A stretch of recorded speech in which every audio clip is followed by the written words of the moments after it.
Welcome to our channel, where we explore real-life stories that are still happening. Today, we'll be delving into the story of Anne, a girl chosen by the Jinn to take her to their world. Between truth and fiction, strange things happen that leave no room for science and reason to reveal their mystery. And among those things is the story of the kidnapping of the girl, Anne Jeffries, who claimed that the Jinn kidnapped her and that she ate from their food. Anne's story is just one of the many ongoing narratives we follow, including the tales of Bulma, Barney, and Betty, who are on a journey to find their place in the world, and the miracle Indian monk, whose teachings continue to inspire people across the globe. Join us as we dive into the fascinating and thought-provoking stories of these individuals, whose experiences shed light on the complexities of human life. So what is the story of Anne, and what is the secret of the magical powers that she possessed? To stay updated on all the latest realistic horror stories, please subscribe to my channel and check out the previous stories if you haven't already. By subscribing, you will receive notifications for future updates. So please hit the subscribe button, and if you enjoy this video, I kindly ask you to give it a thumbs up and share it with your friends. Let's aim to reach 20,000 likes together. Before I begin, I want you to close the door of your room and put on your headphones and prepare to be scared out of your wits. Grab a cup of coffee and enjoy. Intro.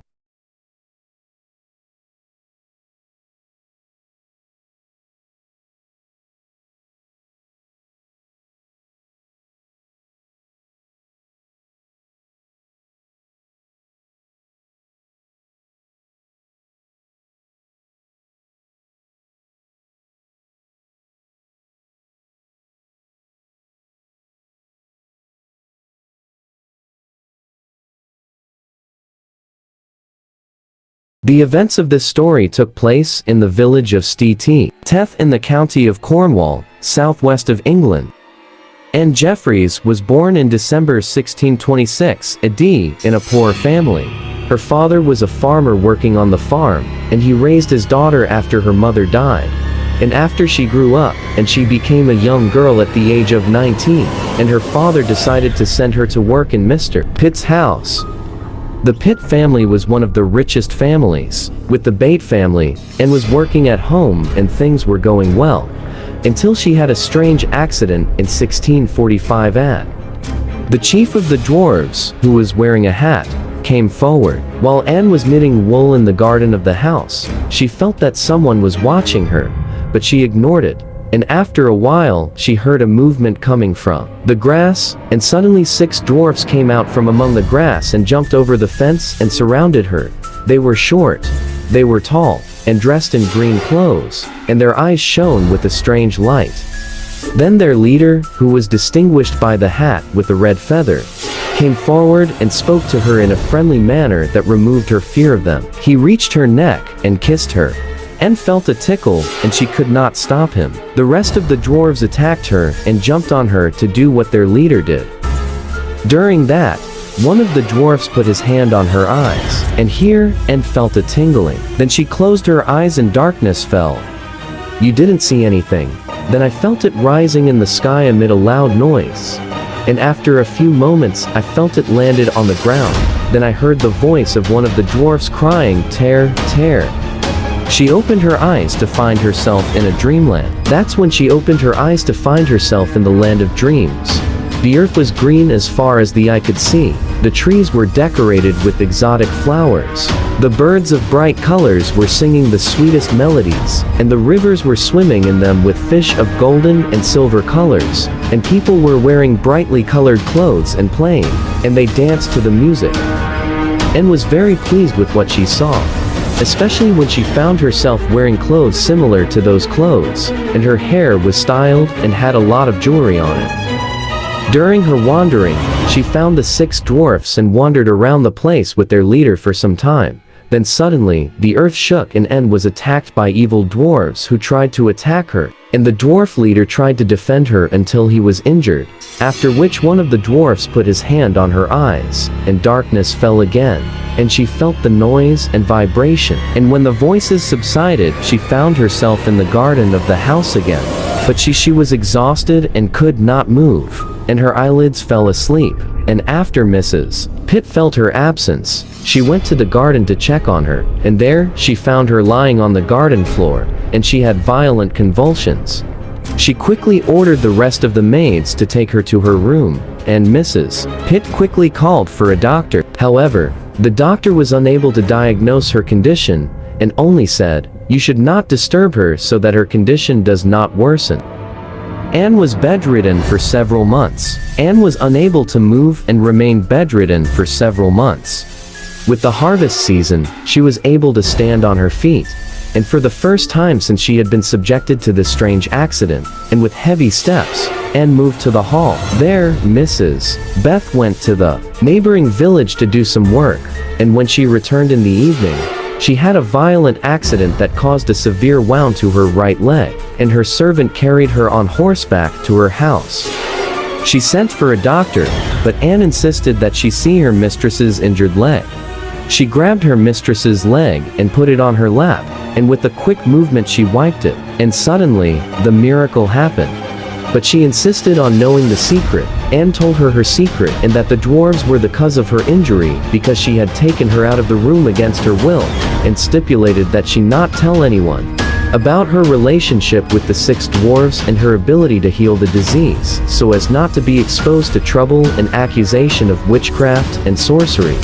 But soon, the news spread throughout Cornwall County, and dozens of patients flocked to Mr. Pitt's house to seek treatment from the miracle girl. Anne, who did not mind treating them, and did so for free, and she was showing some strange things, such as telling her the names of the patients coming before they reached her, and her knowledge of their complaint before they told her about it. And Anne abstained from food and drink for 6 months and claimed that her dwarf friends had sponsored to feed her from their own bread, which is good bread and tastier than honey. This is how Moses, the son of the Lady Bate, who was a child at that time, described. And he got a piece of that bread from her, but things did not go well. So news of Anne reached the county authorities, and a number of priests and judges visited her house to make sure that she was not a witch and did not deal with demons. And during the interview, they asked her to read. They have some texts from the Bible in order to make sure that she is not a witch. And indeed, Anne read what was asked of her, so that the attendees were reassured that she was not a witch, and before they left, they warned her not to deal with demons and that she would anger the Lord. And one night, Anne told her mistress that the dwarves, they invite her to the room, and her mistress advises her not to go, but she goes to them after they call her for the 3rd time. Anne enters the room holding the Bible in her hand, and read some texts that the priests advised her to read. Then she left the room and told her mistress that those dwarves were not disturbed by the book holy, which means that they are good, not evil dwarves. They imprisoned her and prevented her from eating and drinking. However, the matter did not end at this point. One of the judges in the city, named Jinn, who was famous for his cruelty and injustice, reported Anne to the higher authorities, who issued an order to arrest her and transfer her to trial in the city of Bodmin, and that was in the year 1646 AD. And there she was subjected to harsh interrogation, and she was brought Mrs. Pete and her young son, Moses, to make sure that she really did not eat food for 6 months, after which Anne was imprisoned in the house of the mayor of the city under strict security, and she was prevented from eating and drinking except for a small amount of it. The witches, and with the people's sympathy for her, she was released, and despite the long period she spent without food, her physical condition was good, and this indicates that her dwarf friends provided her with food during her detention period, and for fear of problems for her, Mrs. Beth decided to send her to live with her widowed sister, Mr. Francis Tom, in the city of Padstow, north of Cornwall, and therein lived and practiced treating people in a narrow manner, and then moved to live with her brother, where she married William Warden, and lived in the city of Devon adjacent to the county of Cornwall. And in the year 1693, he sent young Moses to the house of his friend Humphrey Martin on a visit to the old woman, Anne Jeffreys, perhaps to obtain more information from her, but she refused to discuss matters of dwarves and treatment, and told him that these matters had caused her problems in the past, and that she was not prepared to bear more problems. and lived a quiet life until she died in 1698 and her secret was buried with her. As for the source of this story, it is the young Musa Pete who lived in the same house with Anne and wrote the story in 1696. It was sent by Mr. Edward Fuller, Bishop of the British city of Gloucester. Is the story of Anne Jeffreys true? And what is the truth about those dwarves? Historically, the documents confirm that there was a girl with that name who lived in that city, and people talked about her at that time. However, what Anne Jeffreys told about things that happened with her may be a legendary story that is very similar to the stories of the dwarfs in the tale of Snow White and the Seven Dwarfs. It seems as strange as the story of Alice in Wonderland, and perhaps Anne was suffering from epilepsy and what she saw was just dreams, or perhaps she was suffering from autism and created fictitious characters from her imagination. This is what the liars would say to the story. But on the other side, there are some things that make the story credible, including the following. First, Anne could not have made up the story for the sake of fame, because she lived in a closed society, in which those who claim these stories are punished and tried for witchcraft and dealing with the devil, and Anne was subjected to a lot of harm because of that. Second, Anne described the dwarves as being short in stature, wearing green clothes, and their eyes shining with a strange light. These characteristics match the descriptions of aliens, and what confirms this hypothesis is the way they hypnotized her by touching her and her feeling of flying in the air while hearing a disturbing sound, which is likely to be abducted by beings and transported by spacecraft. And there are many stories in our time in which people tell about being kidnapped by aliens and by spacecraft. And one of the most famous incidents of alien abduction of humans is the kidnapping of Barney and Betty.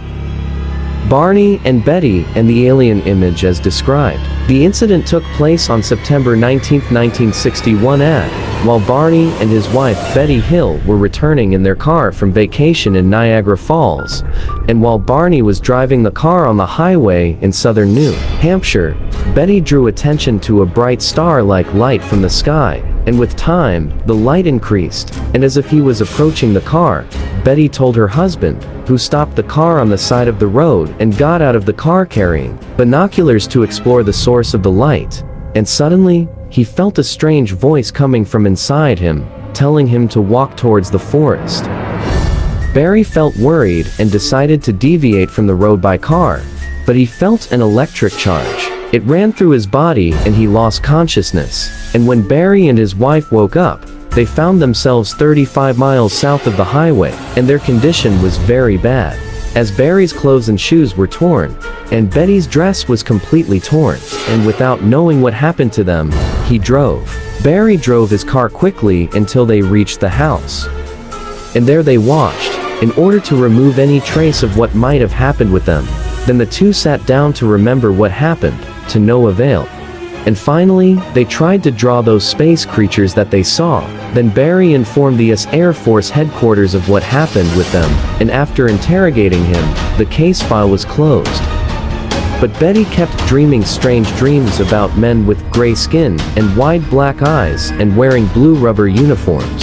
And they were doing experiments on her and her husband in their headquarters in the flying satellite dish. The dream continued to repeat itself for 5 days. Insomnia caused her, and the doctors advised her to go to a psychiatrist, and in the psychiatrist's office, the couple told the doctor what had happened with them.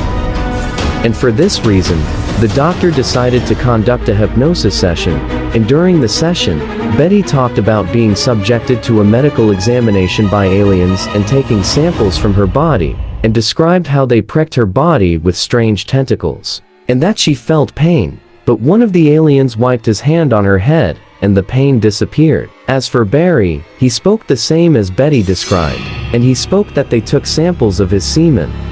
And this explains his desire to inspect his body when he returned home. Tonight, this incident became famous, and became the focus of attention of researchers for aliens and flying saucers.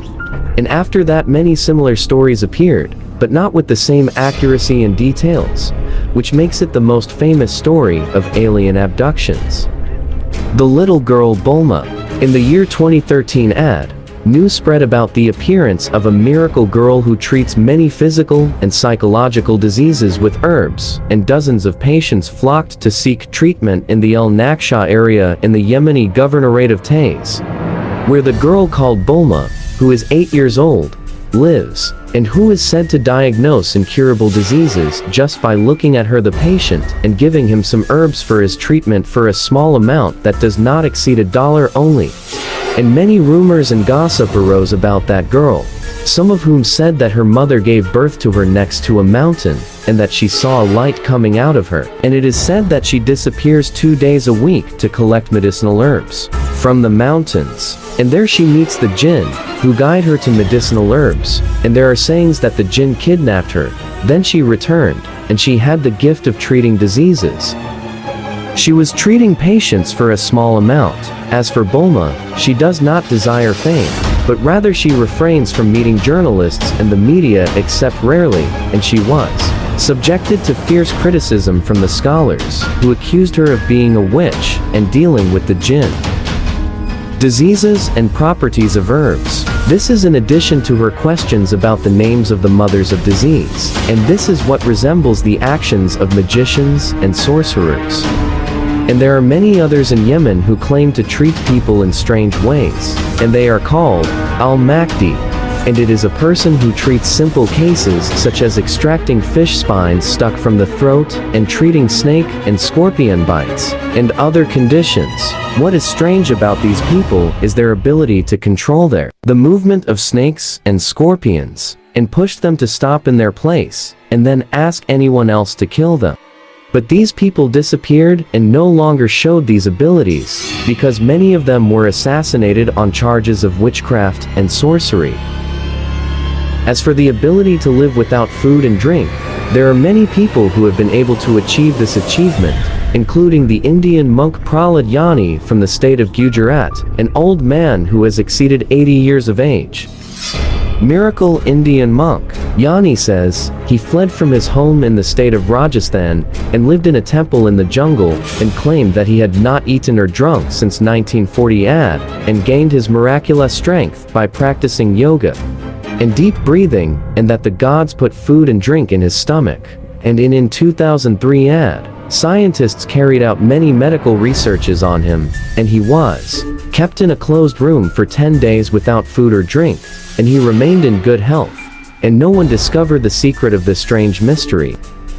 Note: the focus of this article is based on the story of Jeffries, but I tried to add some strange stories and events that occurred in our contemporary time, in order to prove that these ancient stories are still happening today, and we did not find any scientific explanation for them, and our talk about them does not mean believing or believing in them, but in order to remove the mystery and reveal the truth. If you reach this limit, do not forget to subscribe to the channel and press the like, comment, and share button, and thank you for watching.